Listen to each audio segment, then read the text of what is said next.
Hammaga salom, sizlar bilan yana So'hrob. Bugun So'hrob sizlarga bitta zo'r uyni ko'rsatadi. Haqiqiy dehqondan pul juda zarur.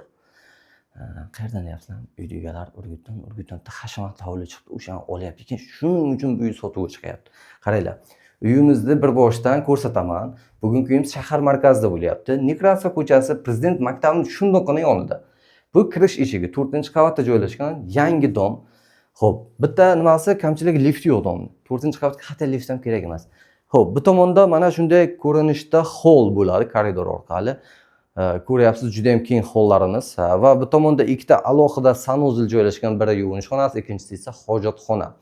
Endi xonalarni ko'rib chiqamiz. Bu yoqda uyimizda oshxona qismi joylashgan.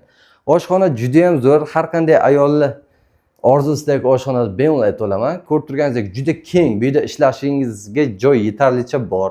Ovqatlanish uchun mana stol uголок qo'yilgan va undan tashqari bu yerda ovqatlanib televizor tomosha qilishingiz mumkin. Mana oshxona mebellari ham juda ham yaxshi, holati zo'r. Biroz yashalgan, ancha vaqtdan beri odam yashalgani yo'q. Isitish moslamasi, duxkonturni kotyol va uyimizda balkon qismi. Uyimizda umumiy maydon 86 metr kvadrat, yana 4 holi ham bor. Mana balkonlar kiritilmagan. Ko'ryapsiz, Nekrasov ko'chasi, shundoq Korzinka bir qadam, Alloh barinsa bir qadam. Bu tomonda mana Prezident maktabi bor. Frunze ko'chasi bilan kesishma joyda joylashyapti. Yo'lni ustida. Xo'sh, biznesmenlar uchun ham ajoyib lokatsiya. Nimagaki arendaga qo'yamiz, siz dahshat lokatsiya bu yer. Qarang. Yotoqxonamiz bo'lyapti. Duxspanli kravati bor.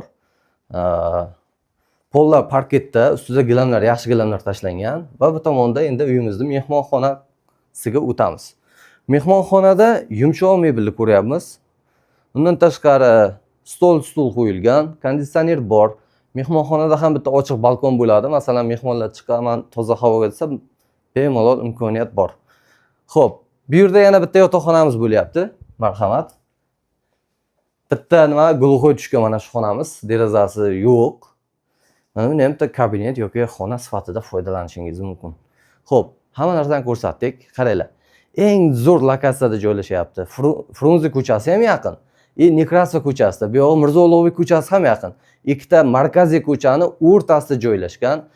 6 qavatli domning 4-qavatida kadastri bor, gaz, hujjat hammasi zo'r. Faqat lift yo'q. Narxi $91,000 so'ralyapti. Ya'ni kelishiladigan joyi bor. Mulk egalari raqamini yozamiz. Bemalol o'zlariga telefon qilib baraka qilishingiz mumkin bo'ladi. Hammaga chiroyli uylar nasib qilsin. Like bosing, obuna bo'ling, kommentda o'z fikringizni yozish esdan chiqmasin.